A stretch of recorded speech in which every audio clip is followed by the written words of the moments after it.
going on, guys? I'm going to show you what I've been doing lately, and I guess we'll talk about it as we go through it. So today my game plan is I have some like rendered fat and juice from my meal last night that we're going to use.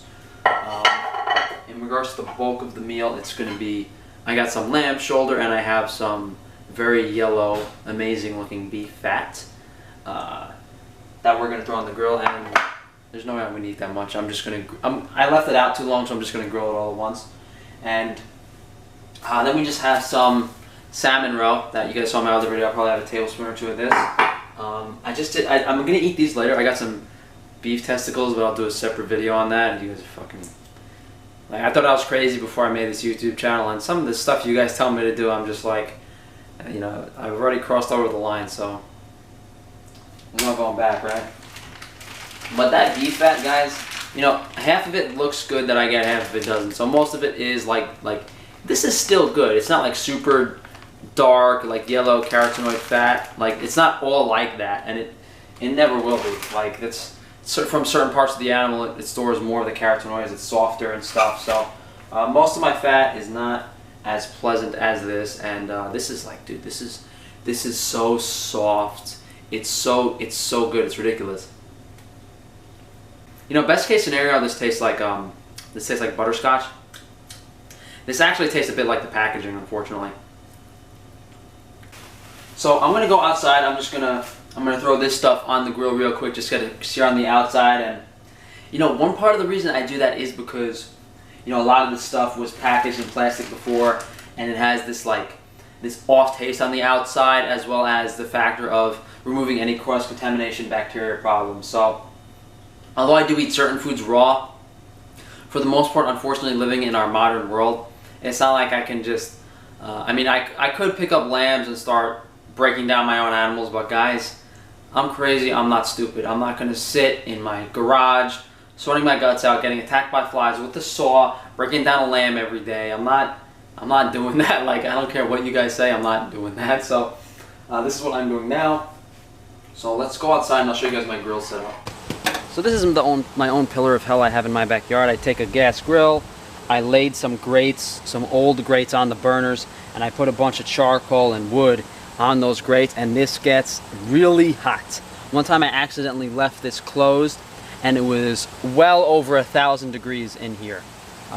Safe to say, this is like a furnace. So guys, I do not condone doing this. I'm just showing you how I create a fire relatively quickly with high heat and good flavor. I got some cherry wood chunks in there with the charcoals for the heat, and even though I'm only going to grill this food for like a minute or two on each side, almost every day I got like 15-20 minutes of residual heat left on the grill. So I try to cook some stuff for my parents too, but it doesn't happen all the time. And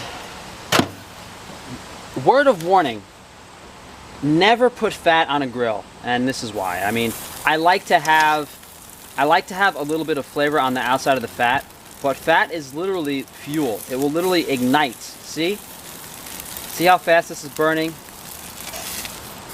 This will just engulf in flames completely if I leave it on for any longer. So that's all I do with the fat, and I like doing that first because it gets, you know, it lubricates the grates, it gets the flames going. So then I'll put the meat on. But this lamb is already so fatty that it's not really a concern. This is a lot of meat. I don't know what I'm doing with all this. I don't know if I could eat this in 2 days. Oh well. Oh guys, let me know if you want like a steak ASMR video where I'm just like 10 minutes of me flipping steaks. I don't know. I know it's windy out here. I'm sorry. I don't know how that's affecting the microphone right now. I'm assuming it is.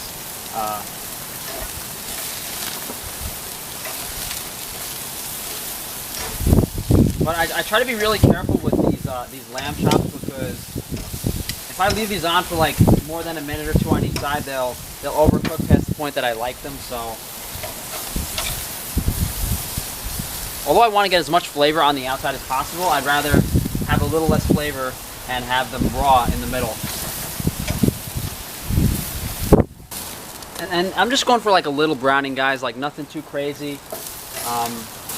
Like, if you guys go on my Instagram and look at some of the crusts I've gotten on steaks in the past, I mean, that is like culinary excellence, but I don't do that every day.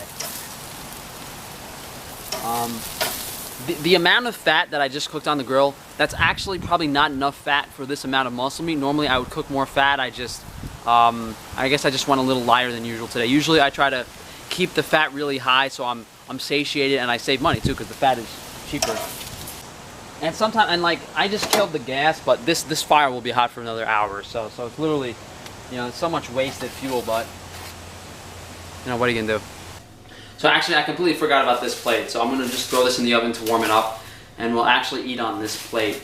This is actually unusual. I don't usually have a plate of like fat and juice like this, but what happened was, yesterday I accidentally left my food in the oven for like 2 hours, and it was really well done and well cooked, and that was actually the first time I've had well done meat in like 2 years. It was okay, but I didn't really enjoy it, but I had all this rendered fat and juice that I saved from it for today. So this is not usual, but this is just what I have today. So I haven't done a video yet on proper food storage, but I'll just do something real quick. For this beef fat, you could do two things. You could cut it into portions and refreeze it, or what I like to do is you could wrap it in paper towel and put it in the fridge if you don't want to use paper towel, because what the paper towel does is it forms like a really, and the paper towel is better for muscle meat. For this meat, this fat though, I would just take some plastic wrap it up as tight as you can, put it in the fridge, and go through it as quickly as possible, preferably within a week. I have my bowl of salmon roe, and this has been in my fridge for like 2 weeks now. I added a bit of salt to it so it wouldn't get too funky, and I don't think it's funky at all yet. And this is, I usually do this, so like I'll put my meat in the oven, I'll let it warm up for a bit more, and then I'll have like my liver or my salmon roe, or if I have a food that I don't really enjoy too much that I usually just swallow down, I'll do this first, like this.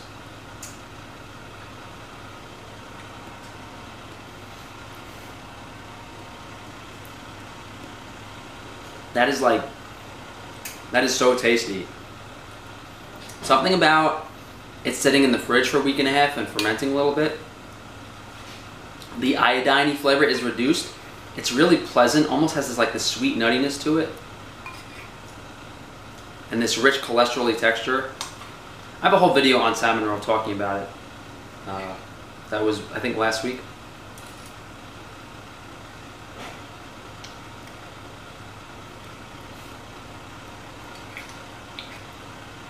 And this is literally, on its own, one of the tastiest things you could put in your mouth. It's insane.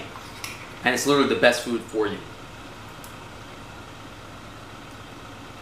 Literally the highest amount of vitamin D3, fat-soluble vitamins, omega-3, DHA, super high in DHA, like 5 times higher than the next best food. And not only that, I mean, yeah, liver might have more vitamin A and vitamin C, but this is complete nutritional profile, A, C, D, E, K, and it's tasty. It has every, like, so many flavorful elements and complexities. It has saltiness from being seafood. It has an iodine flavor.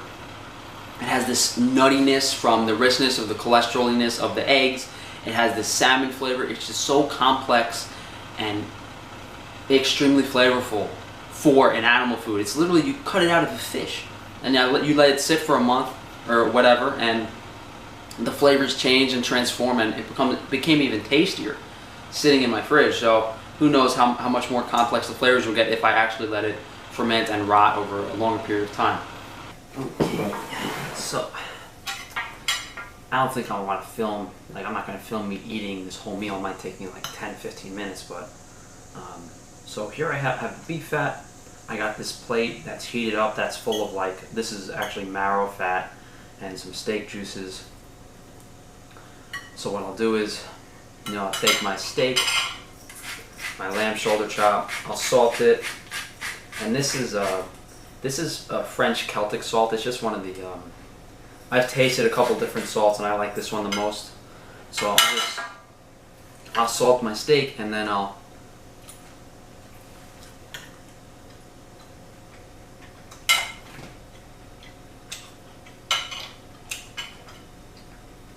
as you can see, like, the outside, there's a slight sear on the outside, but the inside is completely raw. That's usually what I go for.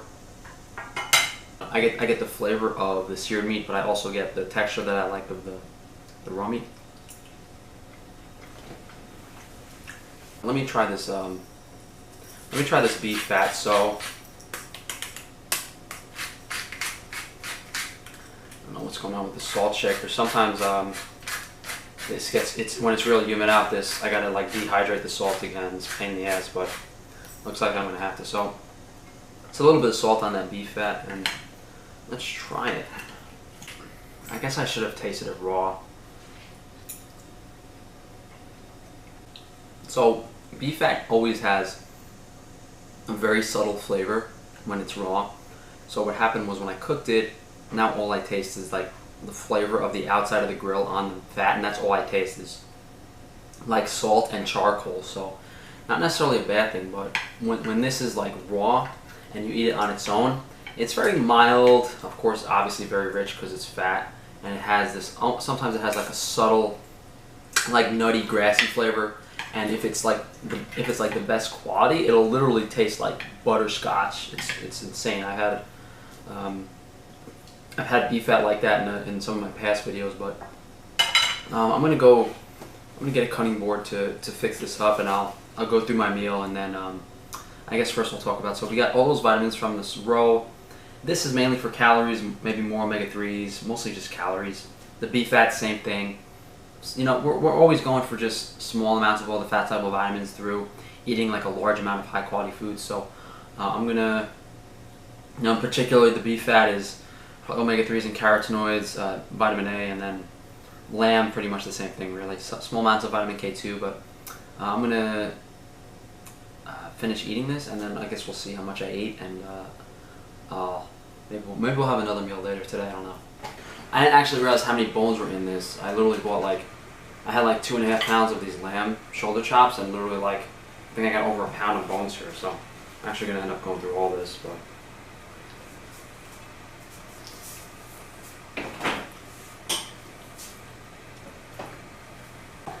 So overall, this is like half a pound of fat and maybe like 1.5 pounds of meat. This is usually around what I normally eat. Maybe I'll have like a little less of both most days, but for today, since I cooked all this, and it's a surprisingly less amount of meat than I thought it was.